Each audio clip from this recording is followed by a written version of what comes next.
Jai Hind. Today we are going to discuss the concept of machine learning and what are different types of machine learning. So we'll start with definition, what machine learning is, and then we will talk about different types of machine learning, that is supervised, unsupervised and reinforcement learning. Okay, so definition we'll discuss, then the different types, that is supervised, unsupervised and reinforcement. So what is machine learning? Machine learning is learning by machine to improve its performance for a given task or on a given task with experience. Just as we, the human beings, learn the things, initially when we start doing the things, we are new to those things, so our performance may not be very good. But when we go on doing the same thing and we get experience in doing those things, then our performance increases. So what we said ki we are experiencing of doing some task. So that is machine learning. That is human learning, and that is what we want from machines. With experience of doing some job, we want the performance improvement for machine. So here we will talk about the definition first and then the types. So we'll start with the different types of learning that exists in AI. If we talk about learning in AI, we can say it may be deductive or it may be inductive. So if I take this example that A implies B and B implies C, this is my knowledge, I know this. What I know, A implies B and B implies C. So these are two facts we are taking. Based on these two facts, what are the two facts? A implies B and B implies C. I can make another fact with inference. If I take the rule of syllogism that says that P implies Q and Q implies R, it means P implies R. So using this rule of syllogism, when I have this knowledge that A implies B and B implies C, then I can say A implies C. So what I did, I had some facts. Okay, so I deduced facts from facts. We have some facts, A implies B and B implies C, and then what we did, we took another from, we inferred another rule from two existing using this law of syllogism. This is called deductive learning. This is called deductive learning. What is inductive learning? In inductive learning, we are not given some rules. We don't derive from rules. We are given data set. Okay, so let me say I am given some data set that on these days the cab price will be this, on this type of days. So if I have a data from Monday to Sunday that this on this route or for this much kilometer, this will be the cab rate. So I can find out for some specific days, futuristic, I can decide, or I can predict the weather. If I have weather data, from weather data I can predict weather for tomorrow or day after tomorrow. So the data set is given. From data set, when we learn new rules, that is called inductive learning. So if we learn rules from rules, that is called deductive learning, and when we learn rules from data, that is called inductive learning. So what is inductive learning? In inductive learning, we will have the data X and Y, X1, X2, X, these are my inputs and this is the label, the output, the target. Okay, based on this data, we have this output. So our data set is given. From this data set, let me say I derived A implies C. So what it will be? It will be inductive learning, induction. So deductive learning, generally we deal with this in logic, propositional logic, predicate logic, there we use deductive learning. When we do inferences using predicate logic, that is deductive learning. Here we are talking about learning from the data. So here in machine learning, we will talk about this inductive learning. We will be given some data. From this data, we will learn rules.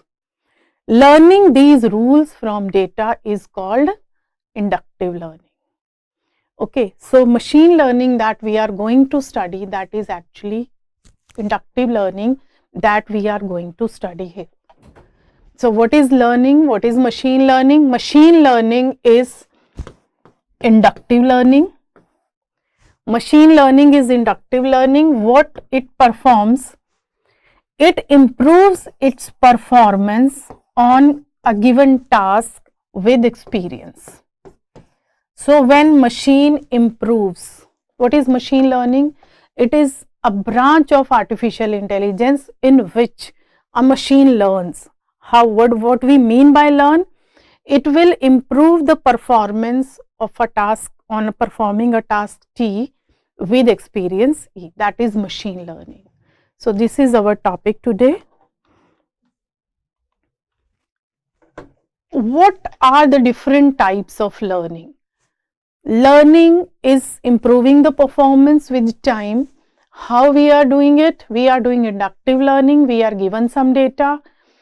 From that given data, we will learn the rules.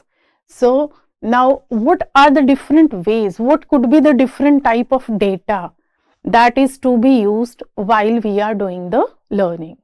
So types of learning. We are having supervised learning, unsupervised learning and reinforcement learning. So we'll discuss all one by one.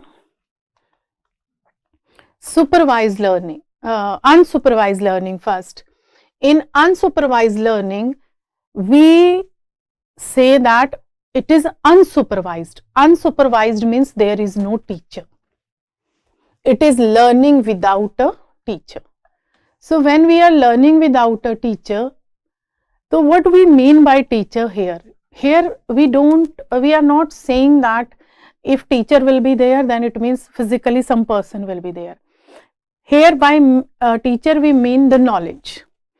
Okay, so unsupervised learning is learning without a teacher. There is no knowledge, there is no teacher to oversee the learning process.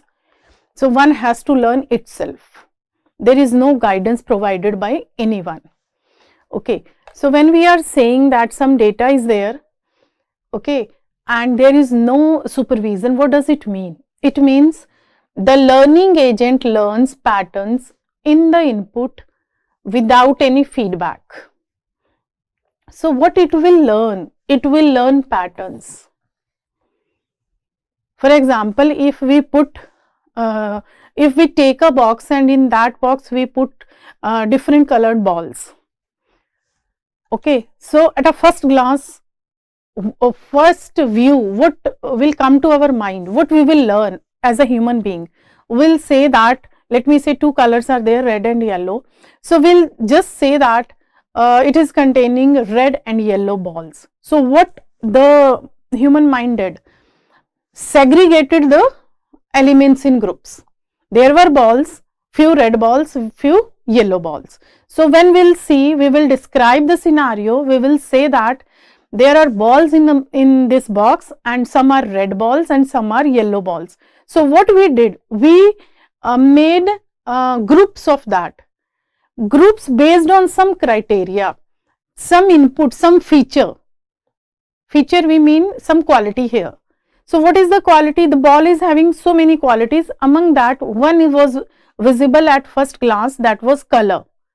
So we took the input as color. On that base and the input feature as color. On that color base, we decided that these are yellow balls and these are red balls. So we segregated. We made clusters. We made groups of the balls. Okay. So This is called pattern, right? If we take a picture of some place, let me say some scenery, so when we will see it, we will simply say there are some trees, a road, blue sky, or some additional thing, whatever is there in the scenery. So what we did, we divided that into parts. One part is the trees part. Trees we took in as one part, road as one part. So we are able to find out patterns, which part is making the road and which part is consisting trees. So that is the pattern that comes to our mind. Okay, so this is pattern learning. Unsupervised learning is pattern learning. The most common unsupervised learning task is clustering. What we do in clustering, we find useful clusters of input examples. We will be given some input example. Again, let me take here the two notations as X and Y. X is the feature, set of features, so that we are calling input. Okay, so we are given some inputs. Based on that, we will detect some useful clusters. Okay, example. For example, a taxi agent might gradually develop a concept of good traffic days and bad traffic days without ever being given labeled example of each by a teacher. Let me say, take an example of a taxi driver. Taxi driver daily drives. After driving on Monday, Tuesday, Wednesday or month-wise, the agent will come to know about which are good traffic days, means the traffic is normal, and when it is very bad traffic day, when the congestion may occur, the traffic is very much, very big in amount.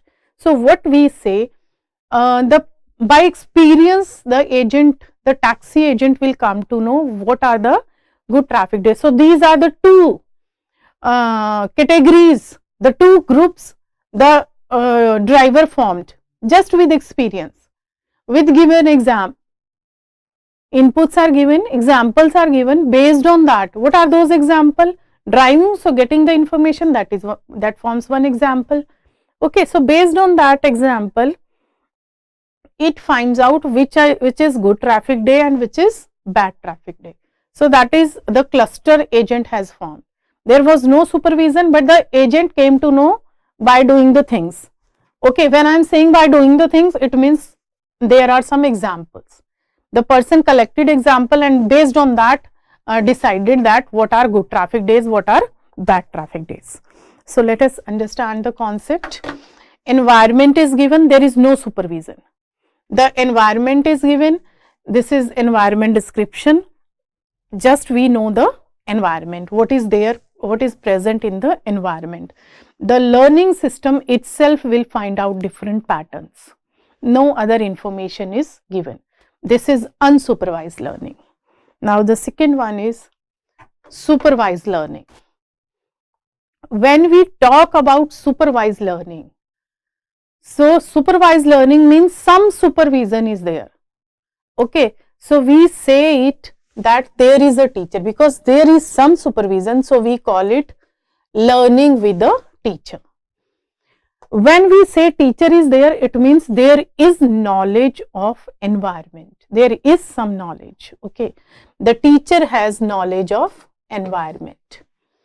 The environment is not unknown. The teacher has some knowledge in the environment.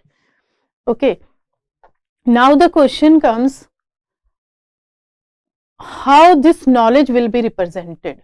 The knowledge is represented by a set of input and output pairs, as we took on one of our initial slides, that X, N and Y, N, where N is the number of examples. If I am having number of examples, then there will be some input that I am representing with X and there will be some output that is represented by Yn. This Yn is called label. This is called label, or you can call it output, or you can call it target. So when we are having the target and output, we call data is labeled. In previous method, in unsupervised learning, data was unlabeled. There was no supervision. Because there was no supervision, it means only inputs were there. There was no output. Okay, so only X was given, not Y. Here Y is also given. That is the knowledge. Knowledge is represented by a set of input-output examples. Now, what agent is provided with the input-output example both? For this input, this will be the output. So, what the agent performs? What is supervised learning? The agent observes some example input-output pairs. These are given by the supervisor. Okay, and learns a function that maps input to output. So, it is actually function approximation. What the agent will do, it will find out that function which will map input to output. That will map input to output. So, let me take an example. If I take some images of apple and I say these are the apples. I took some images of oranges and I say these are oranges. Okay, so I provided some pictures and I said this is apple, another picture, this is apple, so many pictures, let me say 20 pictures. Same way I took 20 orange pictures and I said that this is orange, this picture is orange, this picture is of orange, this picture is of orange, and so on. So, we are giving to the agent 20 apples pictures and 20 oranges pictures. So, now agent will see, okay, this type of fruit is orange and this type of fruit is apple. So, when it will see the pictures, it will learn what looks like a orange and what looks like apple. Okay, so it will learn the pattern which is followed by an apple picture and another pattern which will be followed by orange picture. So, when we will give new example to that, it will recognize it is apple or orange. So, here just we are talking about the learning. What it learned? It will learn the function. Oh, let us take a more simpler example. Let me say I am given this input X and output Y. What is input 1? What is output Y? What is input 2? Output Y. Input, output, input. So, now I gave this input data set with output to the agent. Now, what agent will observe? It will find out the pattern and it will do the function approximation. For 1 output is 1, for 2 output is 4, for 3 output is 9, for 4 it is 16. It means the function is x square. So, this learning of function is called supervised learning. The agent observes some example input-output pairs and learn a function that maps from input to output. This is supervised learning. Now, let us understand with this diagram. So, last when we saw there was no teacher. In unsupervised learning, there was no teacher. So, environment description was there and the learning system was there. Now, environment is there, environment description is there, plus what else is given? Learning system. Now, learning system is learning from environment. Learning from the environment. What else is present here? Teacher.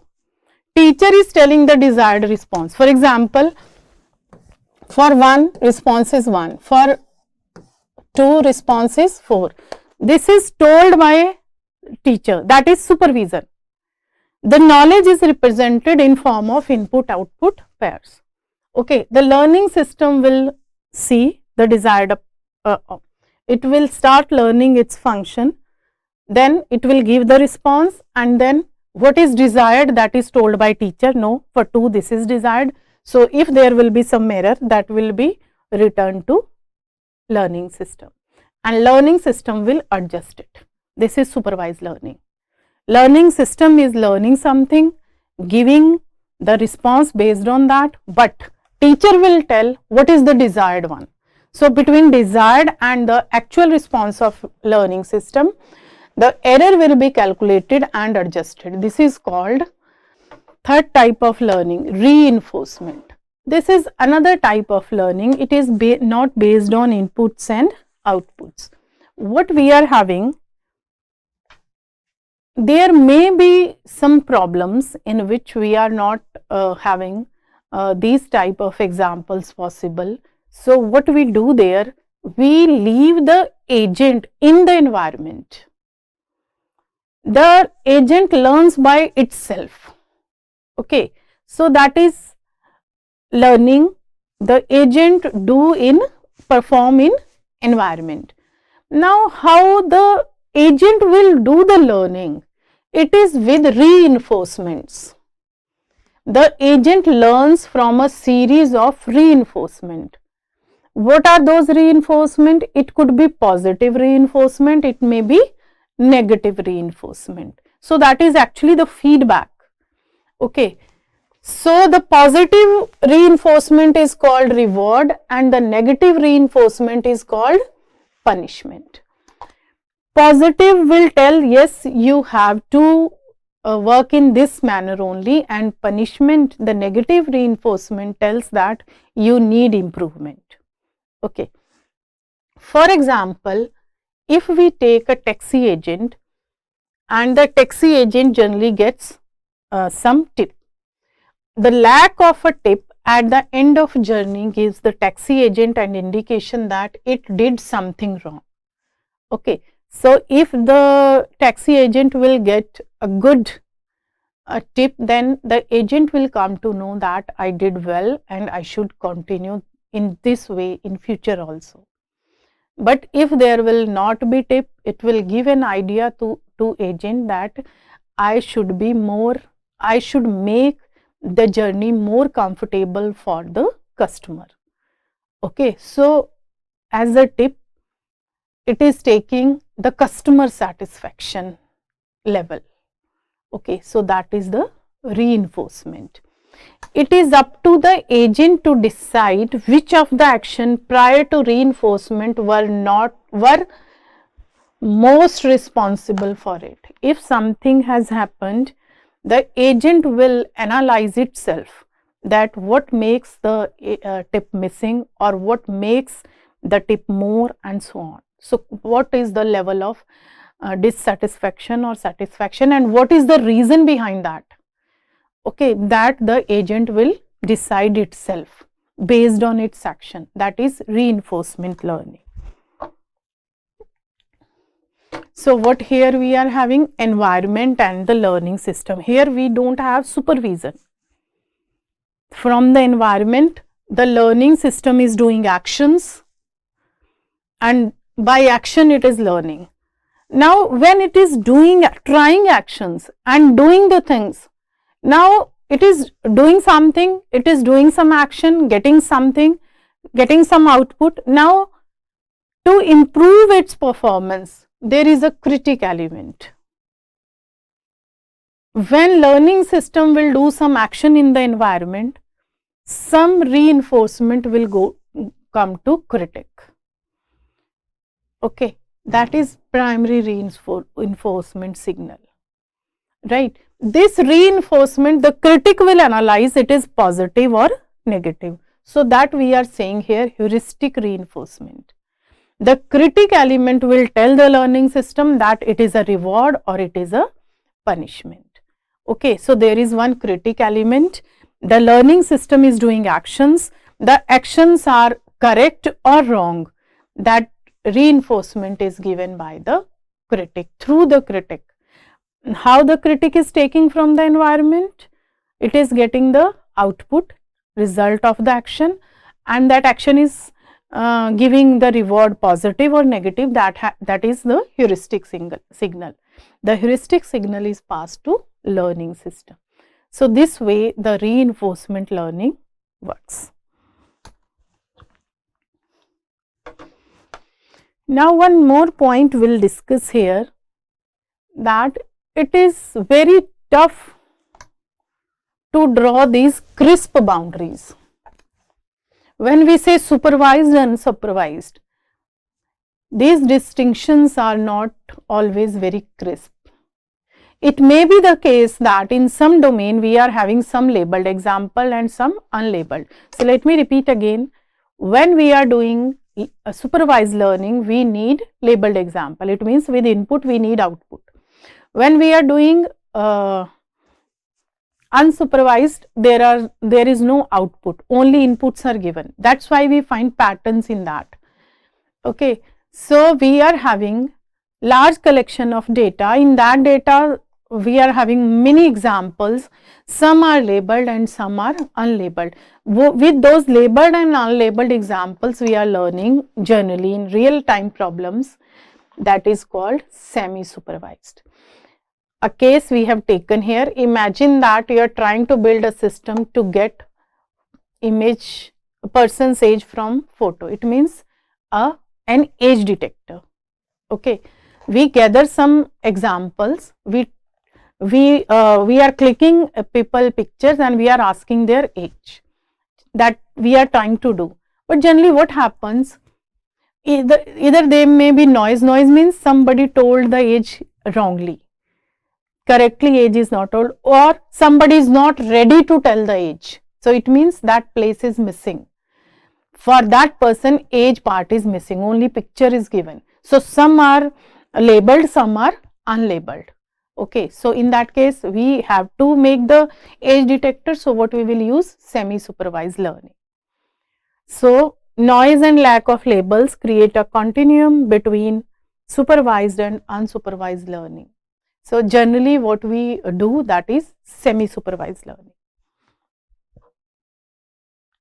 So here I am trying to generalize the inductive learning with help of supervised. As we started in the second or third slide, that there may be two types of learning, deductive learning and inductive learning. So here we are talking about inductive learning. Okay, so we are trying to set the inductive learning with example of supervised. So we will have an algorithm for supervised learning. Okay, so what we will do, we will be given a training set as we discussed on our page of 1, 1, 2, 4, 3, 9, 4, 16. So we are given a set of n example input output pairs, and what we try to find out, that is the unknown function. In our example, the unknown function was x square. So actually what is this inductive learning? How we are finding x square? We said we as a human being are able to see directly that 1, 1, 2, 4, 3, 9, it means it is x square. But how the machine will come to know? It will do searching. Okay, learning is a search through the space of possible hypotheses for one that will perform well even on the new examples beyond the training set. Okay, so we will go through the space, hypothesis space, and we will do the searching which will best fit it. To measure the accuracy of hypothesis, we will use a test set. With training set, we will train the model, we will do the inductive learning, we will get some approximation, and then we will use some test data, and that test data will tell us that how correctly it is predicting the output. This test data will be different from training data. So we will have two types of data here, training set and test set. Generally what we do, we take the data and we divide it into a portion of 70-30 or 80-20, and generally 80 we take for training set and 20% data we take for testing. Okay, so this is our learning, inductive learning. So in this particular lecture, we talked about what is machine learning, what could be learnings in AI. So we took second one, that is inductive learning, and we talked about that data is given, so inputs are given. So we are having two types of learning that we can directly apply. Supervised if outputs are also given, that is data is labeled, and unsupervised if output is not there. And the third type is when we don't talk about data. When there is no data, agent collects its data itself by working in the environment. Thank you.